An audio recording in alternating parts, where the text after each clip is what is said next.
ఏ స్త్రీ మెడలోనైనా మంగళసూత్రాలు 2 ఉంటాయి.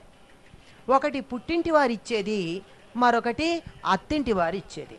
కానీ భద్రాచలంలో రాముడికి మాత్రం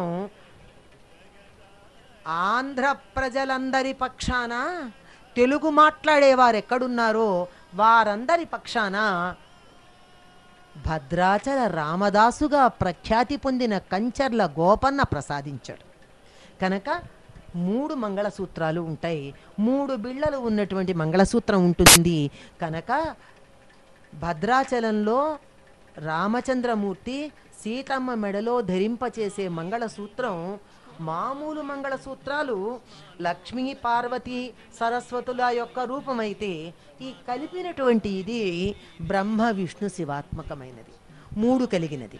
ఎందుకండి ప్రత్యేకంగా 3 ఉండడం ప్రత్యేకం అంటే, ఉత్తర దేశంలో మంగళసూత్రాలు లేవు. అదిగో రామదాసు చేయించినటువంటి 3 మంగళసూత్రాలు, మధ్యలోది పెద్దదిగా ఉంది, మనమందరం ఇచ్చింది. ఒక పక్కన రాముడు పుట్టింటి వారిది, మరో పక్కన అత్తింటి వారిది, మధ్యలో ఆంధ్ర ప్రజలందరూ అందరికీ ప్రతినిధిగా రామచంద్రమూర్తికి రామదాసు ప్రసాదించుకున్నటువంటిది. రాముడు భద్రాచలంలో అదృష్టవంతుడు. ఎందుకంటే ఆయన ఎక్కడో ఉత్తర దేశంలో ఉన్నాడు, ఆర్యావర్తం అని చెప్తారు.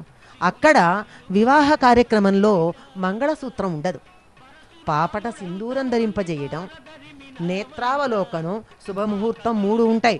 భార్య వధూవరులను కలిపేవి. ఒకటి తెర తీసి ఒకరినొకరు చూసుకునేది, రెండవది ఒకరి శిరస్సున ఒకరు జీలకర్ర బెల్లం పెట్టేది, మూడవది వధువు యొక్క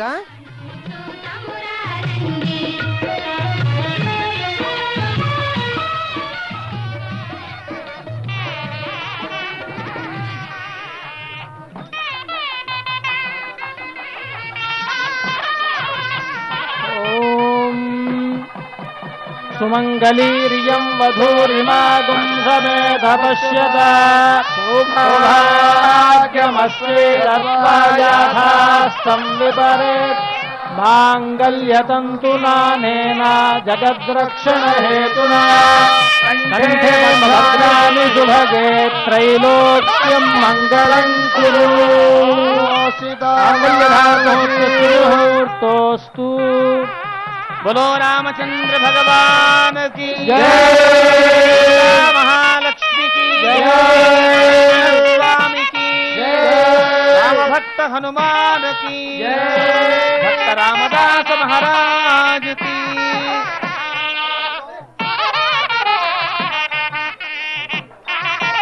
ఇప్పుడు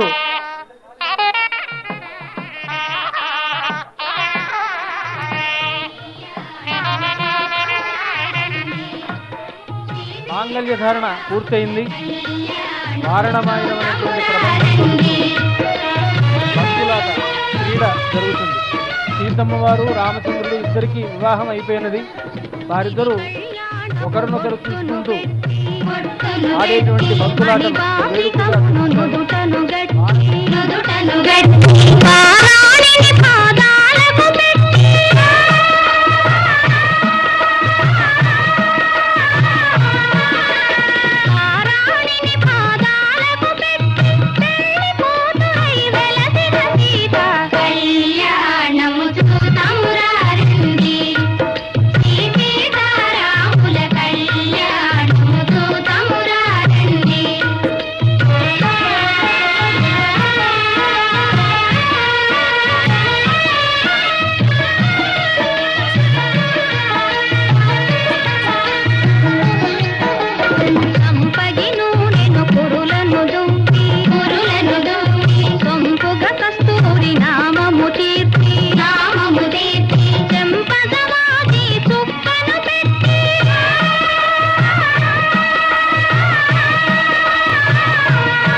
చక్కగా కొబ్బరికాయలని ఇట్నుంచడు దొర్లిస్తూ ఆడుకోవడం ఉంది.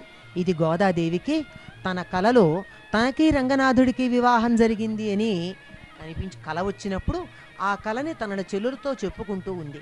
1000 ఏనుగులు వచ్చి తనకు కలలో కనపడ్డాయని వాటితో కలిసి వచ్చి రంగనాథుడు తన్ని వివాహం చేసుకున్నట్టుగా కల వచ్చిందని చెప్పుకుంటూ ఉండేది శుభప్రదము. ఇవి ఈ వారణమాయిరం చదువుతూ ఈ కొబ్బరికాయలతో ఆట ఆడటం శ్రీ వైష్ణవ సంప్రదాయం వివాహంలో. అంతేకాకుండా ఇక్కడ మంగళాష్టకాలు కూడా చదువుతూ ఉంటారు ఇదే సందర్భంలో. ఇది అద్భుతమైనటువంటి ఒక క్రీడా ప్రక్రియగా వినోదంగా మనకి ఈ వివాహాల్లో కనపడుతూ ఉంటుంది. ఇది అవంగానే ఇంకా తలంబ్రాలు అనబడేటటువంటి అద్భుతమైన వేడుక ఉంది. నిజానికి ఇది వేడుకగా కనపడుతుంది, ఆటలాడుకుంటున్నట్టుగానే అనిపిస్తుంది వారణమాయిరం కానీ తలంబ్రాలు కానీ వాటిలో ఉండేటటువంటి విశిష్టత చాలా గొప్పది. తల మీద పోసుకునేటటువంటి ప్రాలు అంటే బియ్యము తలంబ్రాలు. నిజానికి అవి తల మీద పోసుకునే బియ్యం అని మాత్రమే కాదు, తలపులే తలంబ్రాలు. ఒకరి తలపులు మరొకరికి తలపోసుకోవడం అంటాం. ఏదైనా గుర్తు చేసుకోవడాన్ని తలపోసుకోవడం అన్న పదం వాడుతూ ఉంటాం. తలపోసుకోవడం, తల మీద పోసుకోవడం, తలపులు పోసుకోవడం, ఈ తలంబ్రాలు పోసుకోవడంగా మనకి ఈ కళ్యాణ వేడుకలో మనం చూసేటటువంటిది. ఈ తలంబ్రాలు పోసుకునేటప్పుడు ఒకరి వధువు వరులు మొదటి 3 సార్లు మంత్రపూతంగా ఒకరి తలపైన ఒకరు అక్షతారోపణ చేసుకుంటారంటే అక్షతలు ఆరోపించటం అంటే తలంబ్రాలు పోసుకోవడం అన్నది. ఈ మొత్తం అంతా కూడా ఇక్కడ జరుగుతున్న వారణమాయిరంలో నమస్కారం చేసుకుంటూ ఆడుతున్నటువంటిదంతా ఆటే ఆ వారణమాయిరమే చదువుతూ ఆ తర్వాత మంగళాష్టకాలు కూడా పఠించటం అన్నది ఈ ఆట ఆడడంలో, ఈ క్రీడలో, ఈ వినోదంలో మనకి కనపడుతూ ఉంది.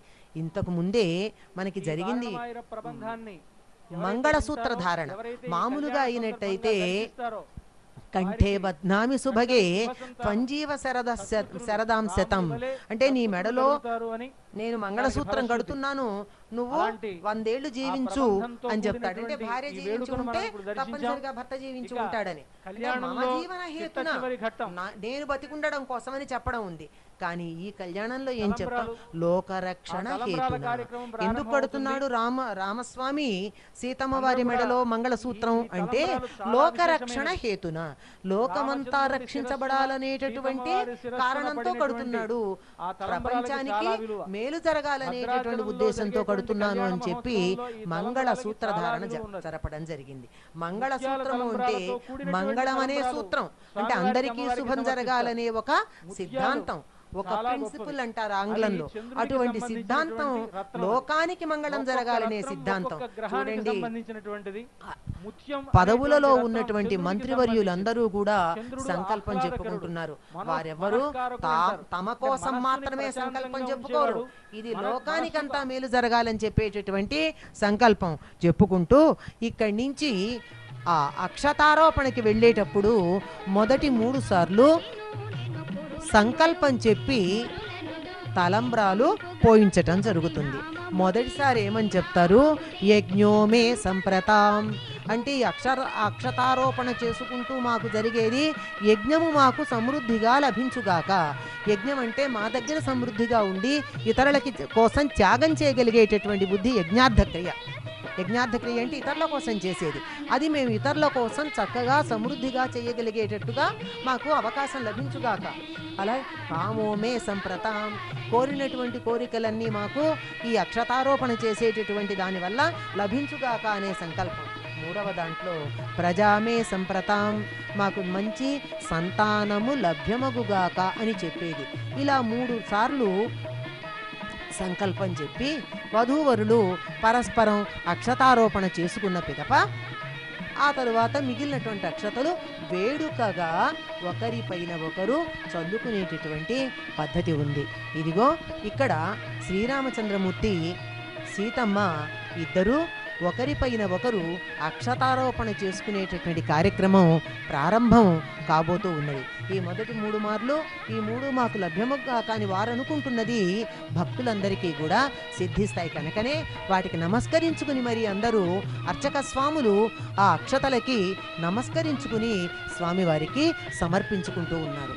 అందరూ ఆ ముత్యాల అక్షతలని, ముత్యాల తలంబ్రాలని కన్నులారా వీక్షించి జన్మ ధన్యం చేసుకోవలసి ఉంది. అన్ని చోట్ల ప్రసాదాలు ఏముంటాయో తెలియదు కానీ సీతారామ కళ్యాణ ప్రసాదం మాత్రం వారు పరస్పరారోపణ చేసుకున్న అక్షతలు, అదే తలంబ్రాలు